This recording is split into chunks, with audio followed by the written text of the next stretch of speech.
Vamos a presentar ahora a nuestro invitado. Es el sociólogo, investigador, docente y escritor Gabriel Tenenbaum. Gracias por estar aquí. Gracias por la invitación. Darle contexto a la razón de la investigación. Bueno, si tuviéramos que poner un titular es el poder del narcotráfico, pero por abajo de ese título, obviamente que el caso Marcet es como la punta de un iceberg, ¿no? Lo interesante es analizar hasta dónde se ha infiltrado realmente en Uruguay, qué imaginan ustedes y cuál es la realidad que nos puede traer el investigador, ¿no? Hay algo muy instalado en el imaginario colectivo del mundo del narcotráfico, el poder, la infiltración con los políticos, que capaz que es cierto o no. Y después hay otra mirada que no sé cuánto la tenemos presente, más de territorio, más de barrio, donde el narcotraficante no representa lo mismo que no sé, para la policía, ¿entendés? Representa otra cosa.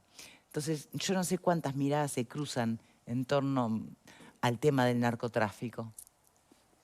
Bueno, primero decir que usar el prefijo narco es equivocado. Sé que comúnmente lo utilizamos, pero es equivocado porque lo narco remite a lo narcótico. No Que todas eran las los que sustancias atrapaban, psicoactivas son claro. narcóticas. Está bien, está Por ejemplo, bien. la cocaína no genera narcosis, ¿no? ¿Qué es la narcosis entonces, perdón? Claro, es como el sueño, ¿no? Como generar como una suerte de sueño, ¿no? Como una suerte de descanso del sistema nervioso. La cocaína estimula, ¿no? Es totalmente lo contrario.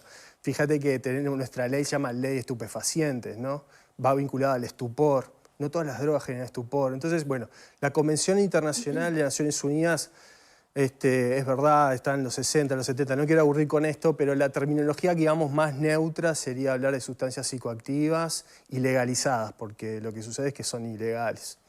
Entonces, en ese marco hay que decir varias cosas. El mercado de las drogas ilegalizadas es transnacional, tiene muchísimo tiempo, pero podemos eso situarlo desde la prohibición, quizás desde la prohibición del opio, con la Convención del Opio, allá por principios del siglo pasado, entonces tiene más de un siglo, y la prohibición genera un mercado, digamos, paralelo, Sí, que negro. funciona muy bien desde el punto de vista de que la prohibición no logró, con las políticas que vienen en paralelo con la prohibición, como las guerras contra las drogas, que igual es de los 70s, no logró controlarlo. Entonces, cuando no logra controlar el Estado mediante la prohibición y la capacidad estatal para justamente vigilar, prevenir, disuadir, etc., claro, funciona una suerte de un mercado con base en el darwinismo social, que eso viene a ser, hablando mal y pronto, como la ley más La ley fuerte. más fuerte, exacto. Entonces tenemos lo que tenemos y la violencia es un elemento muy importante en todo esto. Pero en nuestro país,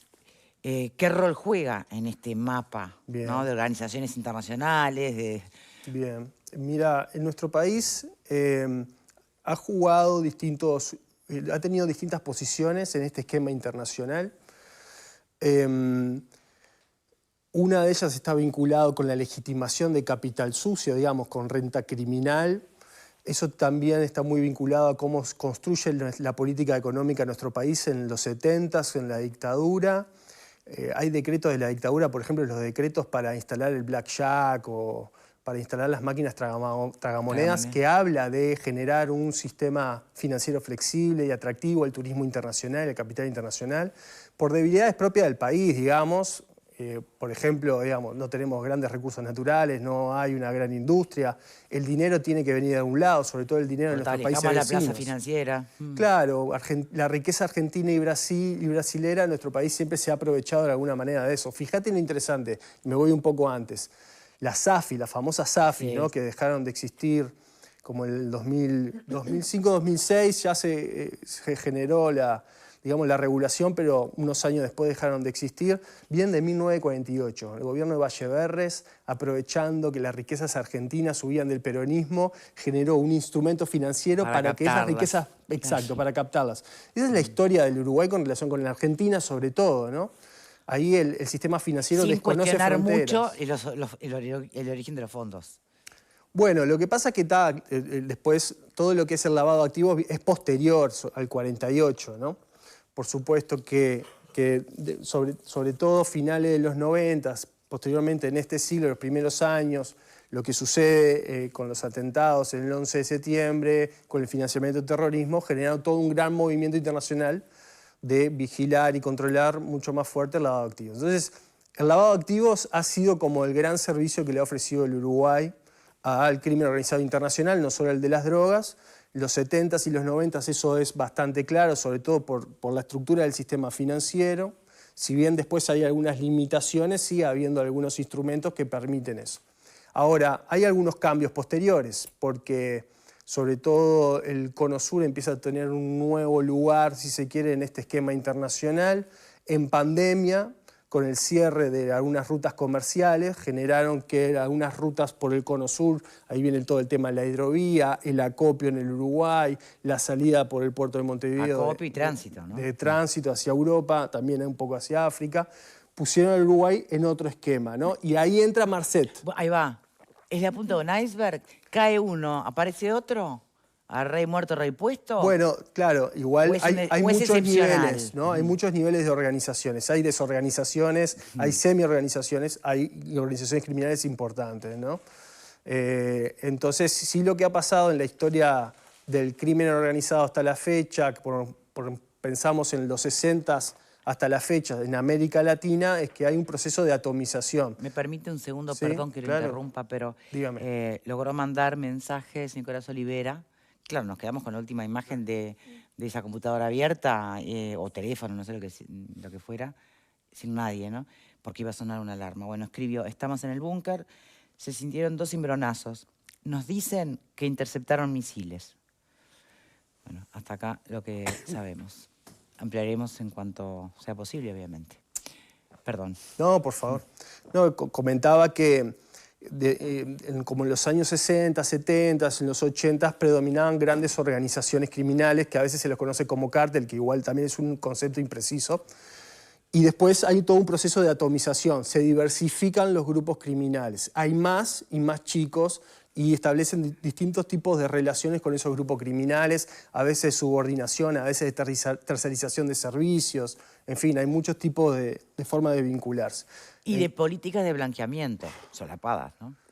Perdón, ¿en qué sentido? Y bueno, ¿cómo lograr además que esos dineros terminen pasando a la legalidad? Ah, bueno, claro. O sea, el lavado de activos es una actividad fundamental en toda la cadena, ¿no? Desde que la persona, por ejemplo, en la Sierra de Guerrero planta amapola para la producción de algún opiáceo posterior, desde ahí hay una cadena gigante que termina en el lavado de dinero y en la repatriación muchas veces de ese dinero. Entonces, el lavado de activos es una actividad fundamental para los actores que se dedican a esto por el botín económico. Que es bueno decir, no todos se dedican por eso. Cuando tú hablabas de, por ejemplo, jóvenes, varones en algunos barrios, no todos lo hacen por el botín que eso produce. Hay también otros, si se quiere, activos que generan realizando ese tipo de actividad que capaz que después podemos entrar en eso. Sí, porque me interesa la mirada desde los barrios del concepto de un Marcet, de un narco. Es más, ¿se acuerdan que circuló una encuesta? No me acuerdo de dónde era. Donde los chiquilitos... Ahí va. No, creo que ser narco era más atractivo que hasta ser un jugador de fútbol. Pero eran las aspiraciones. Por eso tiene que haber alguna mirada que se nos está escapando, seguramente. Claro. Nosotros con el grupo de investigación en el Departamento de Sociología de la Facultad de Ciencias Sociales, hemos hecho varias investigaciones en campo, tanto en delitos de los débiles, como lo conocemos, como en delitos de los poderosos, que están más vinculados a los delitos económicos. Al de guante blanco, ¿no? Claro. Y nos hemos encontrado con varios mecanismos explicativos, que eso es la parte más interesante, porque a veces podemos hablar de grandes dimensiones que actúan, digamos, la educación, la falta de trabajo, pero al final hay mecanismos ahí abajo que es hacia donde tenemos que ir para transformarlos, ¿no? Entonces, bueno, una de las cosas que hallábamos en un estudio del 2021, llamó Relato de Muerte, era algo que estaba vinculado con lo siguiente.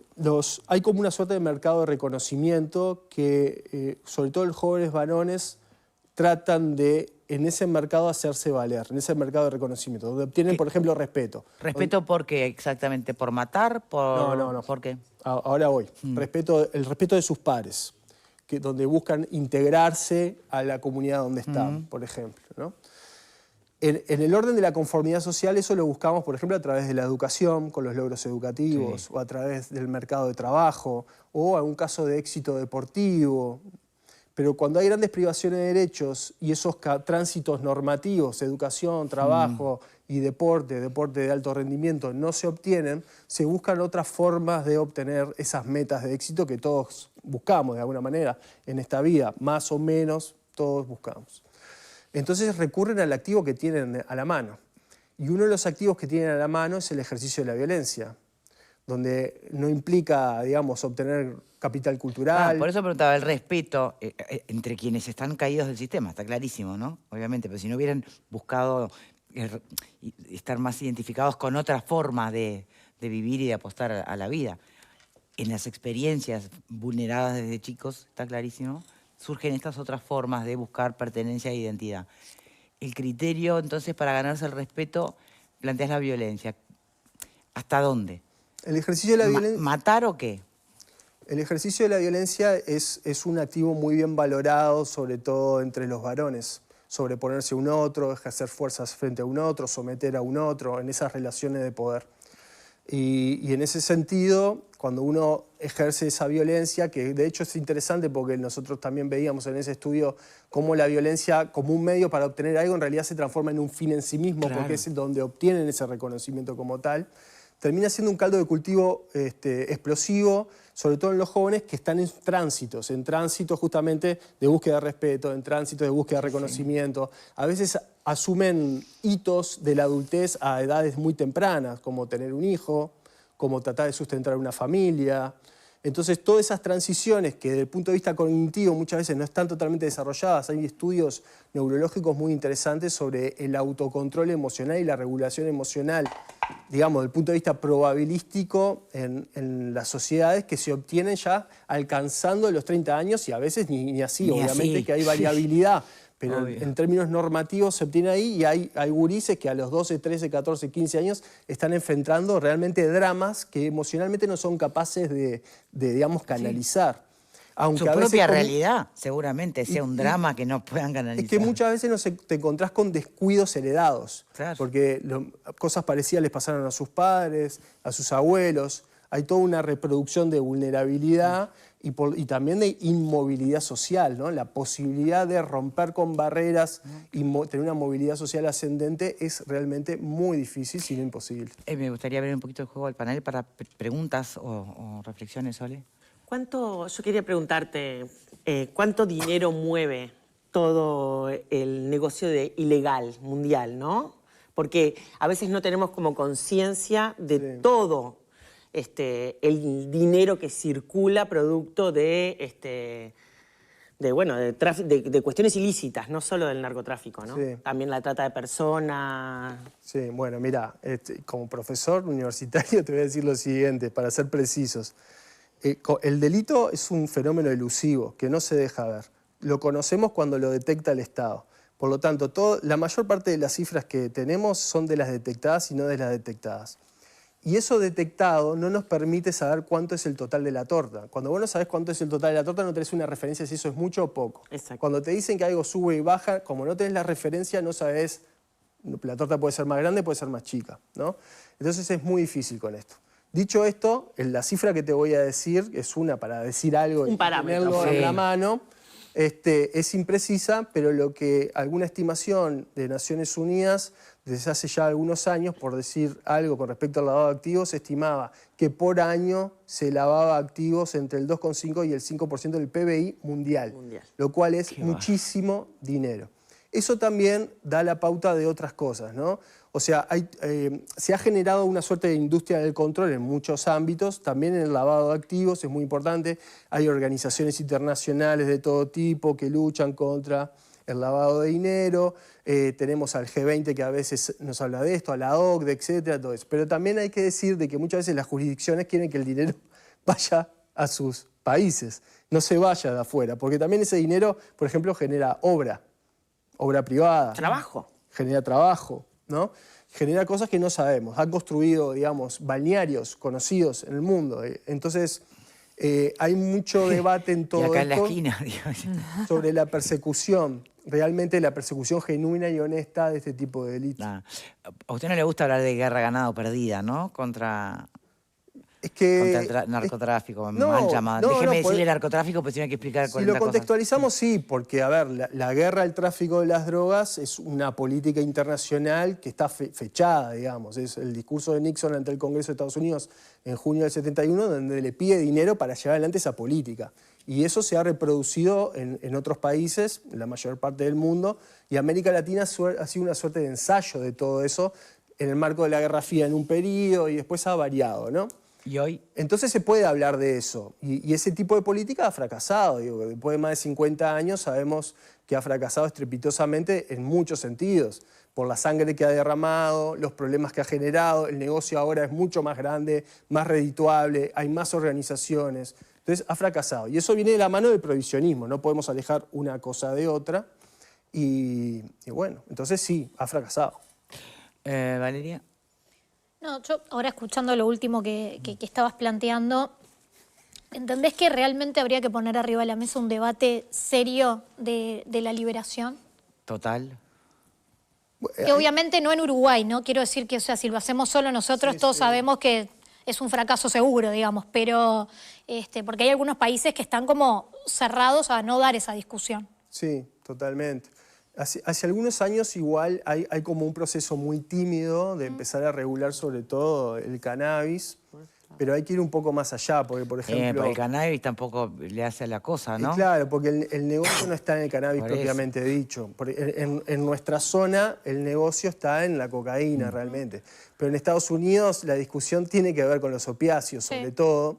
Y ahí se vincula también en Estados Unidos un problema que tiene que ver con la industria farmacéutica legal y formal, no solo con el mercado paralelo. Entonces, la discusión es muy grande. Totalmente de acuerdo de que hay que empezar a iniciar un movimiento internacional de discusión sobre estos temas, como lo fue el prohibicionismo, porque la prohibición del opio, por ejemplo, que yo les contaba hace un rato, viene en realidad del siglo XX la discusión, y hay toda una discusión moralista, también de saberes médicos que estaban digamos, en ese debate, de una impronta política muy importante de la mano de Estados Unidos y China, pero previamente a eso, en 1850, ¿no? en esos años, tenemos dos guerras, la guerra del opio, ¿no? Que es interesantísimo porque posicionaban a los países, a las potencias, la posicionaban de otro lugar. El Reino Unido y Francia le ponían, de alguna manera, le exportaban obligatoriamente el opio a la China para pagar la balanza de pagos. Y ahí el opio estaba liberalizado y las propias potencias están en la vanguardia de que eso sea libre. Y los chinos querían prohibirlo porque tenían un gran problema de consumo adentro. Entonces todo paradójico porque después 50 años después se dio vuelta todo. Pepe. Sí, coincido totalmente en lo del combate perdido a nivel mundial y el tema del prohibicionismo, lo cual sería para debatir intensamente, ¿no? Pero vos hablabas del tema del lavado de activos, ¿no? Esos delitos de cuello blanco que parece que no son perseguidos con la misma, digamos, intención, no sé cómo denominarlo exactamente, que los delitos de cuello azul, ¿no? Tenemos un caso reciente de fondos ganaderos donde se menciona la recepción de dinero proveniente del exterior, etcétera, etcétera.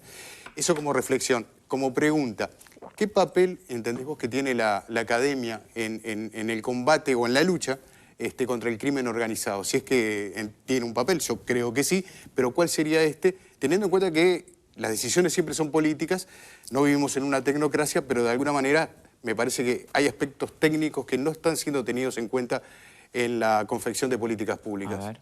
Sí, total, estoy de acuerdo contigo en varios sentidos. Y también autocrítica de la academia. La maduración del debate académico sobre estos temas, sobre todo de quienes aplican el método científico en la academia, porque no toda la academia aplica el método científico, es sumamente incipiente. Hay muchísimo trabajo por hacer, muchísimas cosas por saber que no tenemos información. A veces eso se debe a que, bueno, también los concursos para obtener financiamiento para hacer investigación son muy escasos. Se debe también a que la masa crítica de quienes nos dedicamos a esto es muy escasa. Fíjate que no tenemos una licenciatura en criminología. Hay otras disciplinas que van haciendo sus especialidades en estos temas, pero no hay una estructura pensada para estudiar solamente los temas de criminalidad. Hoy en día no lo tenemos. Y no es tampoco muy ambicioso esto, ¿no? Uno recorre otros países y sabe que existen carreras, por ejemplo, de criminología con una pata científica muy importante y abunda. Y bueno, en Uruguay no lo tenemos. A veces también nos cuesta a los investigadores que nos den la información, eso es algo que también les pasa a los periodistas, digamos. Nosotros producimos información primaria, pero otra información es información que los producen otros, administrativa, que nosotros las procesamos y construimos conocimiento a partir de eso. Pero muchas veces no nos dan la información, ¿no? Por distintas razones. Entonces ahí pasan muchas cosas a mejorar. Y por otra parte estoy de acuerdo con lo último que decís, que esa sinergia entre la evidencia que produce la academia y cómo eso se traduce después en política pública y lo lleva el político, ¿no? De turno adelante, no, ahí hay como una disociación, un quiebre. No, entonces, ¿qué hay que creer? ¿Qué hay voluntad realmente?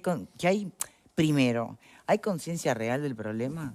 Y después, ¿hay voluntad política realmente de cambiar la situación? Hay temor, me parece, porque a buena parte de la clase política dar este debate, como lo están planteando, te expone a quizás contradecir a buena parte de tus votantes. O sea, porque los políticos son políticos en la medida que tienen apoyo. Sí, sí. O sea, el costo político sería muy alto. Bueno, pero eso es lo que se está abriendo, que Gabriel lo mencionaba y me parece que lo hemos podido ver. ¿no? Bueno, yo creo que sin duda. Y más o menos, porque por un lado te salen con eso y por otro lado pues te prohíben los vapos, ¿no? O sea, yo entiendo que son cosas distintas. En la contradicción. Pero ahí va, pero hay contradicción. Sí, claro. En cuanto a las libertades y el no moralismo, digamos, ¿no? Pero, Sí. perdón, yo tengo algunos comentarios. A ver, Aguante, Jorge, aguante. a ver, el prohibicionismo o el no prohibicionismo es una cosa que no la puede encarar Uruguay, tiene que ser extramuros, si no estamos fritos. Yo no veo que China, Rusia o alguno de esos países vayan a liberar el consumo de sustancias. Entonces, hacerlo desde este lado vamos a quedar como el auténtico narcoestado. 1. 2. Es cierto que la guerra contra el narcotráfico, mal llamado narcotráfico, está perdida. Nunca vamos a poder competir con el poder económico que tienen estos grupos. Nunca vamos a poder competir con que ellos van a los barrios concretos, les dan casa, esto, lo otro, prestigio, pim, pum, pum.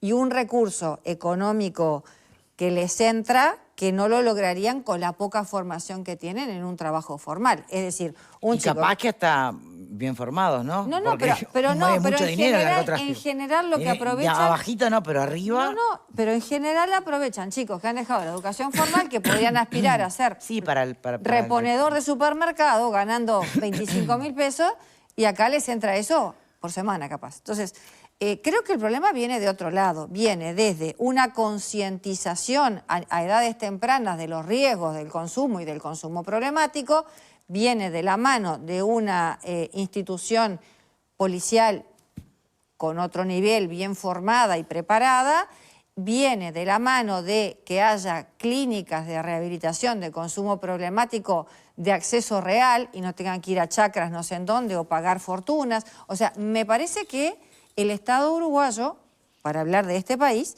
está carente en cuanto a poner recursos para cuidar todas las puntas. Porque por otro lado, si tú quieres hacer investigación, la harás financiándote a nivel privado o porque harás trámites agotadores para obtener financiación del Estado. Pero el Estado uruguayo no suele invertir en investigación. Tú hablabas de la carrera de criminología. Si tú quieres hacer una investigación criminológica, o te la financiás vos o conseguirás a alguien que te ayude en la financiación. Entonces tenemos un problema que va más serio de la guerra al narcotráfico. Vos decís, bueno, controlamos las armas, controlarás la compra de armas en la armería de las personas que siguen el procedimiento estándar. Pero las armas que utiliza la gente del narcotráfico y el poderío de fuego que tienen exceden por lejos lo que vos podés comprar en la armería de la esquina. Entonces... Entonces, ¿qué? ¿Cuál es la pregunta? Entonces la pregunta es... ¿Estamos dispuestos a invertir en todas estas cosas o vamos a seguir tapando baches y echándonos la culpa diciendo que esto se arreglaría terminemos con el prohibicionismo, pongamos lugares para un consumo seguro y más nada? Bueno, ¿estamos dispuestos? No es una pregunta para mí, imagino que es para los gobernantes de turno, ¿no? Sí, claro. ¿Me permitís? Sí, tenemos que hacer una pausita, ¿verdad? Pero no, pobre Dale, estás castigado, Jorge. Te está costando hacerte lugar. Ese sector está complicado. Ahora Está bravo. Dale, sí, No, he sabido mi opinión con respecto a la liberación de la sustancia. Eso lo he dicho 30 veces acá, ¿no? Bien, eso por un lado. Segundo, el problema es que hay gente, el pueblo, que está dispuesta a consumir. ¿Ese es el problema? Si no, no habría ningún problema con la sustancia. Es decir, y para consumir consigue la droga. ¿Cómo se comercializa? A través de cárteles o grupos o qué sé yo, que se andan matando en los barrios para ver quién le puede vender más a la gente que le gusta consumir. Hay gente en Uruguay que le gusta fumar, hay gente en Uruguay que le gusta tomar alcohol, lo compra en cualquier lado, a cualquier hora, y mata más gente que la droga. Y genera más problemas sociales que la droga también. Entonces, hay toda una cosa que nosotros vemos como que la droga es todo droga, la perdición de la sociedad. Cuando hay otras cosas que también son la perdición de la sociedad y que están abiertas a comprarse en cualquier parte desde toda la vida. Los americanos, que tuvieron su ley seca, ¿y cómo terminaron? Levantando todo, ¿no? Y diciendo, bueno, hay que liberalizar el consumo de alcohol porque está haciendo más estrago prohibirlo que liberalizarlo. ¿Tá? Los americanos impusieron esto en el mundo. Y esto hoy también es una fuente de ingreso para todos los servicios que trabajan en esto, obviamente, ¿no? Ahora, lo cierto del caso es que donde se está matando la gente, para vender droga, a la gente que quiere consumir, es acá, en América del Sur. Y fíjense en Ecuador, Brasil, acá, Argentina con Rosario, y varios países más. Que están controlados. ¿Lo seguimos a la vuelta? ¿Me parece? Tenemos que hacer una pausita. Dolor de garganta, irritación, aftas. Llegó a Uruguay Oralzone, que con su doble acción antiséptica y antiinfecciosa